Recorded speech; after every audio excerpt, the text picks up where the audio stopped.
I stumbled across this paper the other day, and it hasn't received the fanfare that I think it deserves. So I figured I'd go ahead and make a video about it since no one else is. It's AI Feynman 2.0 Pareto Optimal Symbolic Regression Exploiting Graph Modularity. But what is this doing? It's doing symbolic regression. So it is looking at, say, a bunch of data points, of some shape, and it's saying, hey, what's the best kind of function that fits this? So if I were to look at this, I'd say, oh, well, that looks pretty quadratic. But maybe the best thing to do is to fit a second order polynomial to this. Well, but what if instead it's a sine wave? Who knows? It could be any sort of function that fits this. And symbolic regression is the attempt to actually pull out the equation that governs the system that created that data. So maybe it's a sine function with some parameters a, b, and c. So you need these parameters, but how do you solve for those parameters if you don't even know that it should take the form of, y equals sine of x? So one thing you can always do is, of course, you can, instead of looking for the equations like that, you can instead look for, make yourself a neural network. So, what was one of the first theorems about neural networks is that they're universal function approximators. So now you have this input vector of data, and in our case before, we had just a simple scalar output. So it takes in this vector and outputs a scalar. And well, what's going on inside here? Well, it's bunch of matrix multiplication and all that kind of jazz. And let's just make it a feed forward neural network. Spoilers, that's what the paper uses. So using a very small, very simple neural network, we can approximate very, very complicated equations that are on, say two-dimensional data like this. But say instead of two-dimensional data, we want it to be, I don't know, take your most complicated physics equation you can find in your textbook, and use that many dimensions, and you can have a very similar neural network architecture, and it will cover that kind of a simple problem very, very easily. So this neural network over here is not really very useful to us. Really, what we want is these equations. But is there perhaps any way that we can leverage this neural network in order to give us the equations? And that's what AI Feynman does. So AI Feynman leverages these simple neural networks, and it runs experiments on this intermediate neural network to try to spit out some equation that created that data. So why is this interesting? Well, if you can take something that's a black box like a neural network, and you can extract out from it like human understandable equations, then that's a big step forward for explainable AI. Now they are focusing much more on just using symbolic regression as in their words, an AI physicist. So they use Feynman in their name because they look at the equations. They generate a bunch of synthetic data using the equations in the Feynman lectures. But the best example of a scientist using using this kind of methodology has got to be Kepler. So Tycho Brahe took a whole bunch of data of planetary locations. So he had I am making a gross mockery of what planetary data actually looked like. but but say over time you have this mapping of planetary locations. And what what Kepler did was he spent a lot of time trying to figure out what kind of a shape best fits that data. And there was a lot of work with things called epicycles. So you have a circle, and on top of that circle, so something is moving in a circle, and in fact, it's not just moving on a circle, but it's moving on a circle on top of that circle. So it has a time it takes to go around these. All of this is to say that there were all these complicated ways of trying to match to the data, but Kepler was able to figure out that, oh, it's actually an ellipse, and he was able to write a nice, beautiful formula for an ellipse. And he was able to do that by in some sense doing symbolic regression on the planetary motion data that Tycho Brahe had taken. So the idea is, can you make an AI that does that itself? So their focus is on this problem of symbolic regression. But because they use neural networks as an intermediate step, it seems to have strong implications for explainable AI. And if you can look at a bunch of data and you can figure out the equations governing the the system that created that data, then that puts you a step closer to understanding the causality of that system.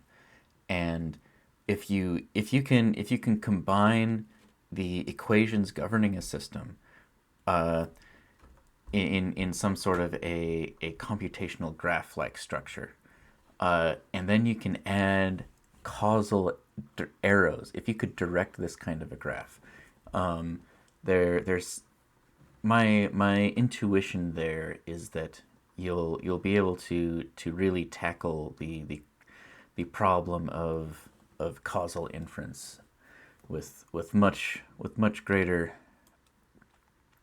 uh, much greater likelihood of not horribly failing. I'm not going to say likelihood of a high likelihood of success, but more likely not to miserably fail. Anyway, so AI Feynman 2.0. It's the second version. It's about a year previous. They had published the original AI Feynman. Pareto optimal symbolic regression exploiting graph modularity. So we already talked at length about symbolic regression. Pareto optimal, that talks about complexity.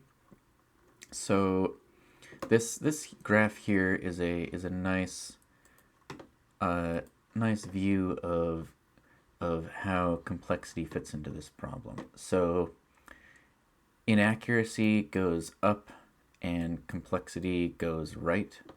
So you're trying to get things as close to the origin as possible. So the equation here is kinetic energy under special relativity. So, the Einstein's famous equation, E equals gamma mc squared, where they actually wrote out gamma as this correction factor. And the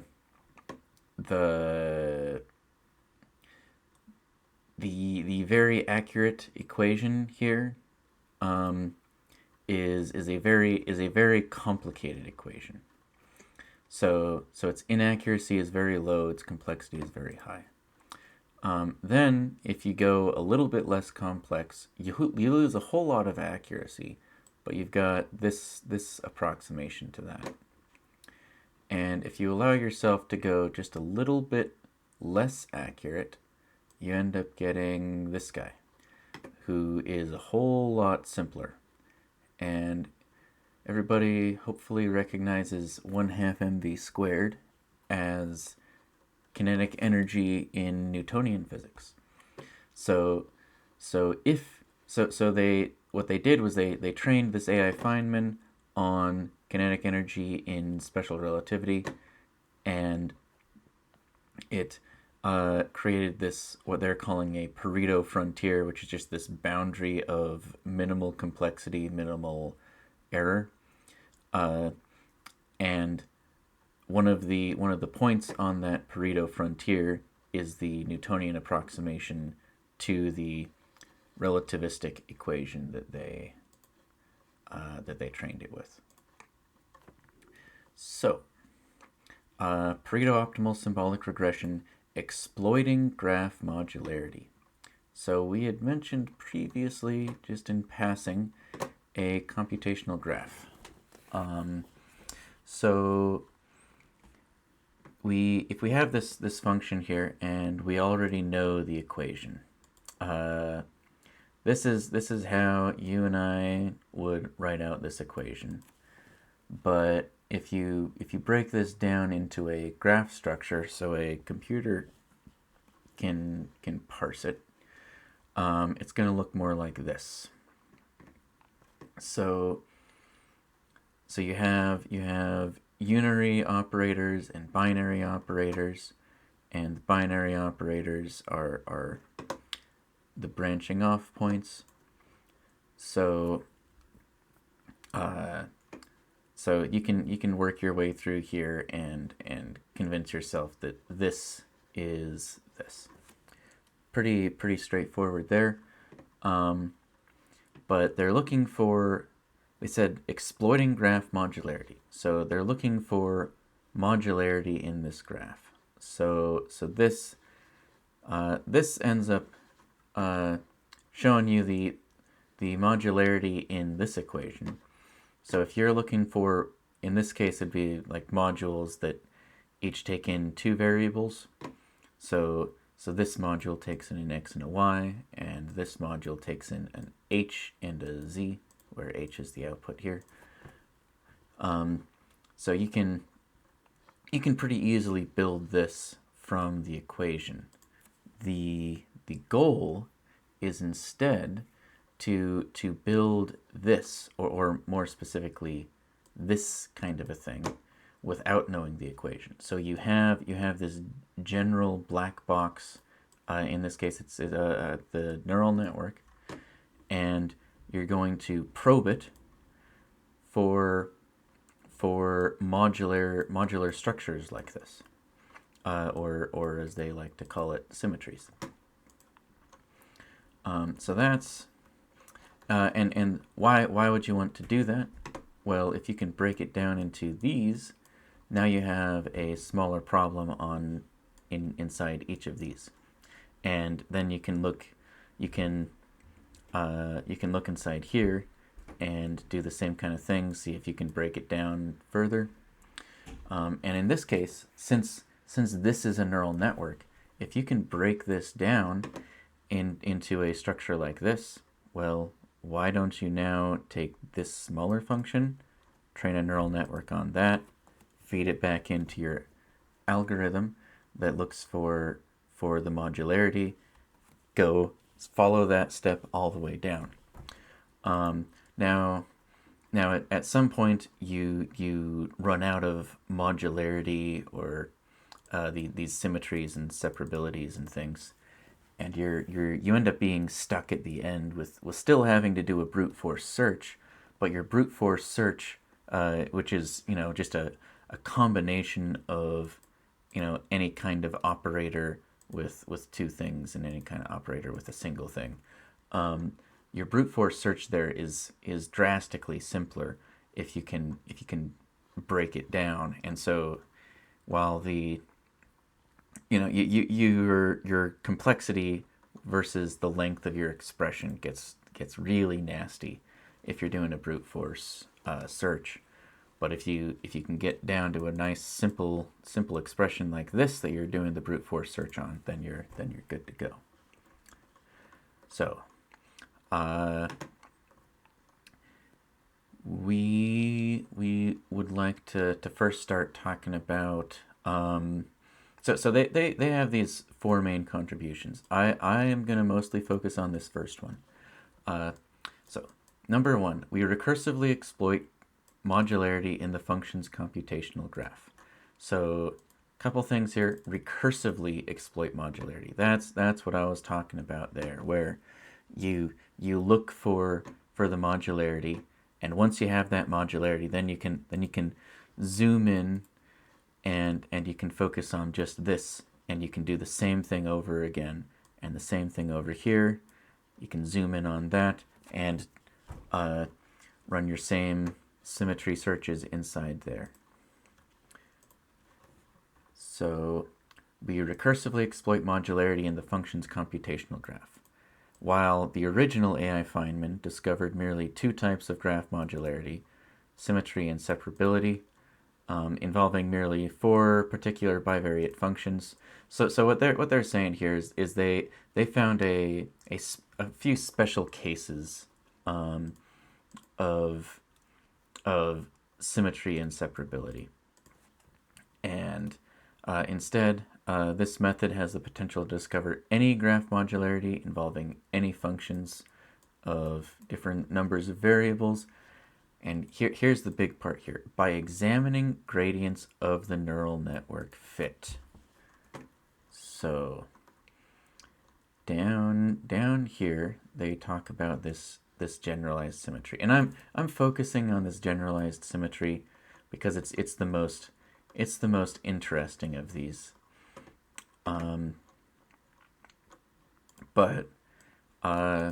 So this generalized symmetry, they are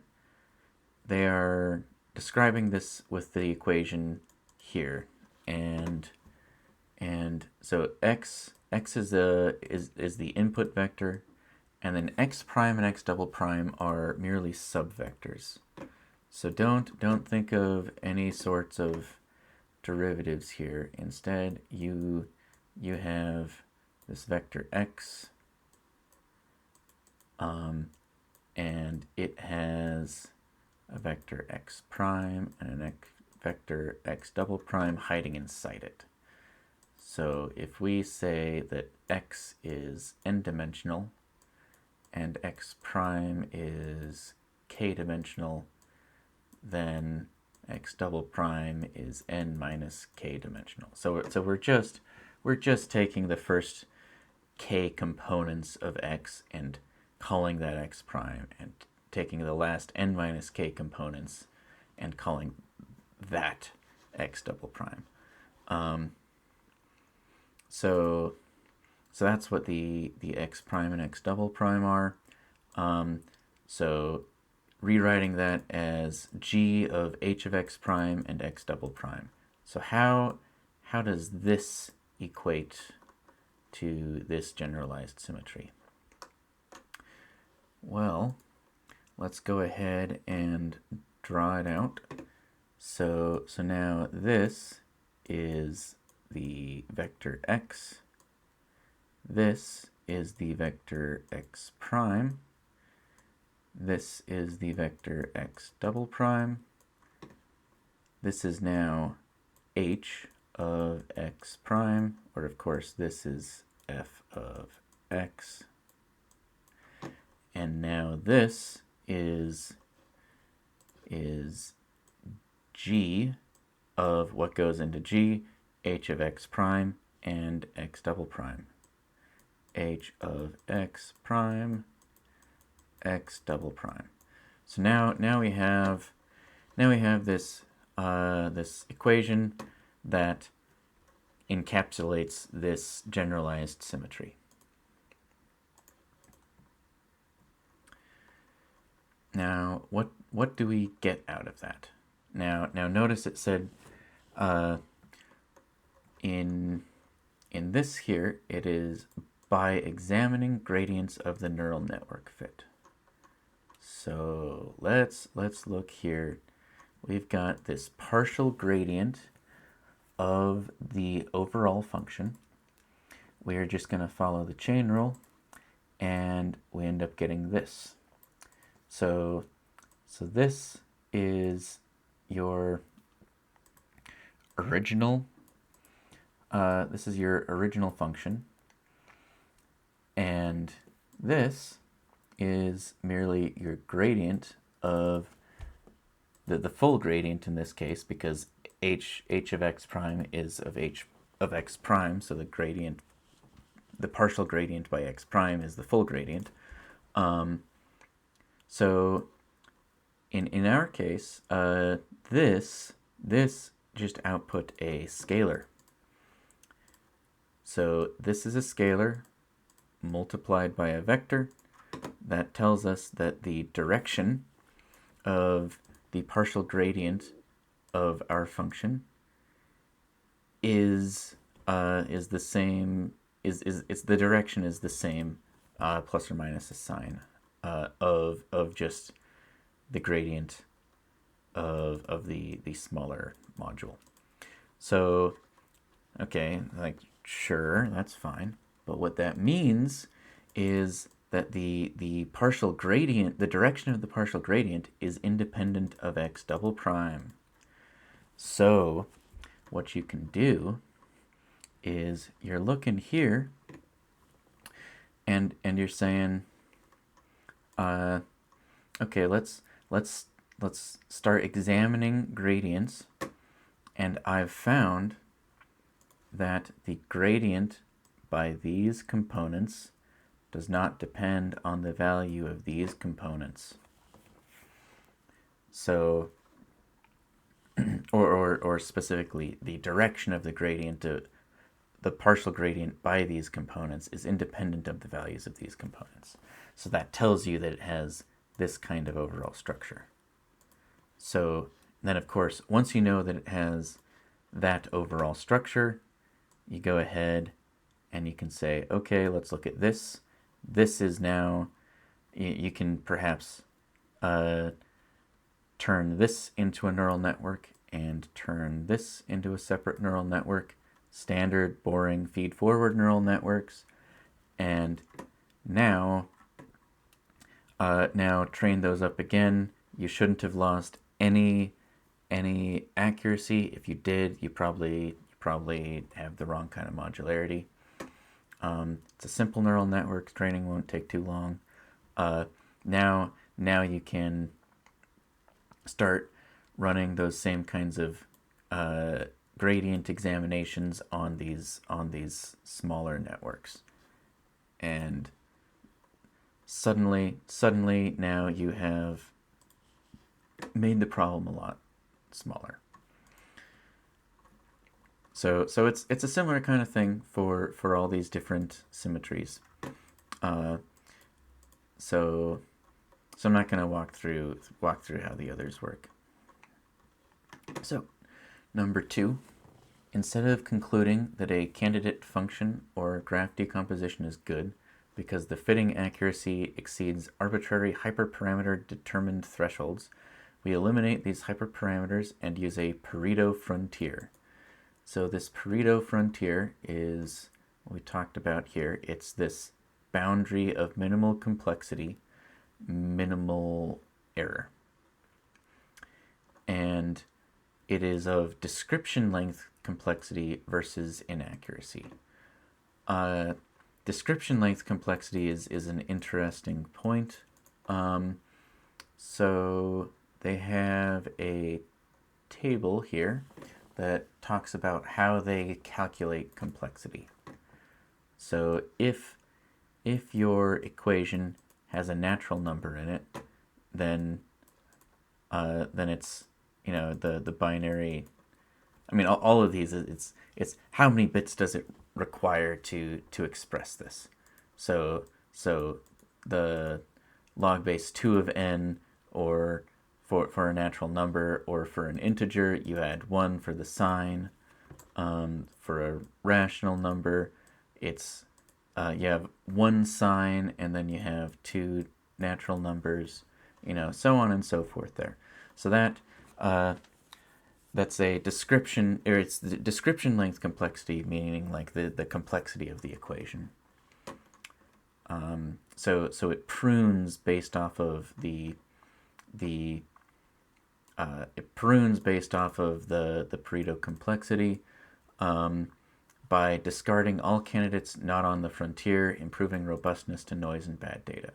So what that means is if you have as you're going through here, you find a data point here, or a data point here, or a data point there. As you're going through it, you say, oh, well, I'm not interested in you, I'm not interested in you, and I'm not interested in you, because either you are less accurate or you are more complex, without having an advantage of one or the other. So that is number 2. Number 3, they're talking about their the way they calculate their error, and this one, got to admit, still boggles my mind a little bit. So for accuracy, we wish the vector epsilon of prediction errors to be small. We quantify this not by the mean squared error or max error, but by the mean error description length. So not only are they looking at the description length of that equation, but also the description length of the error. So we analogously quantify complexity by the description length, as defined here as well. So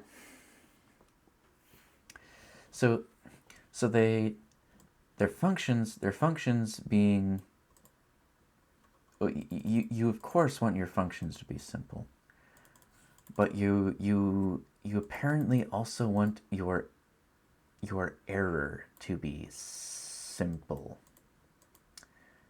And I'm still trying to understand how that really works, because usually your error is going to just be a real number. So there's something about this loss function that I'm missing. But they claim that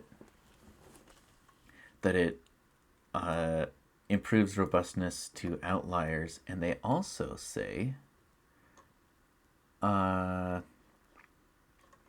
somewhere in here they claim that it is impossible to overfit using that. So it seems big. it just doesn't quite make sense to me, because it seems like you're especially from your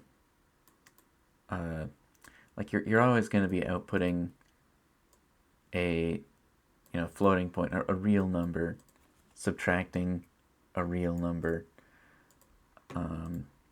So still working on understanding that one. And then they talk about using normalizing flows to enable symbolic regression of probability distributions. So this is all just a matter of in physics, a lot of things can't quite be written out as you take an input, you map it to an output. Sometimes you end up getting a bit of a random distribution. So in this case here, what they have is hydrogen, the electron orbitals of a hydrogen atom. So the idea is you want to take this this probability distribution and represent it as a neural network, so that you can run the same kind of divide and conquer. Let's figure out what the neural network, what the equations embedded in the neural network are doing. And the way they do that is by a normalizing flow, which is, just a fairly, it's an invertible. I think almost any invertible neural network can be considered a normalizing flow, as long as it's like the transformation is like smooth and continuous and all that jazz. But in this case, it's another really simple neural network that's invertible, of course. So if you have an invertible neural network, then you can sample things on a normal Gaussian distribution, literally a normal distribution, and output things in your more complicated distribution. So if you train a neural network to map a Gaussian onto this distribution, and then you can iteratively go through that and look for your equations that describe this distribution. So that's what they're talking about with the normalizing flows. They are not too verbose on this section. So that's that is AI Feynman 2.0. I hope that maybe I was able to explain it to the point where it makes a little bit more sense, but more importantly, to the point where maybe you check it out, and maybe you actually start getting interested in explainable AI. I mean, you don't need to be interested in explainable AI to see the value of like functional symbolic regression, but if we can leverage similar techniques on more complicated neural network architectures, I mean, so if you take a transformer, a transformer, it's complicated enough that even if we were able to extract equations from sections of it, if we could rewrite attention mechanisms in terms of equations, I'm not sure that's really human legible. So I think there are limits to explainable AI, but I think this is a really good first step towards that.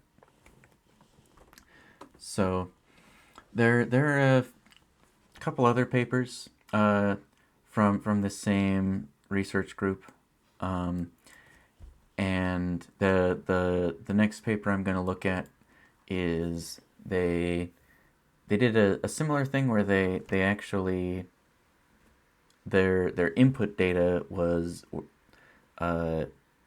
frames from videos. So they used equations to move little icons in videos around, and then mapped those videos onto a latent space and did the same kind of thing with the latent space. So look forward to that, and I'll see you next time.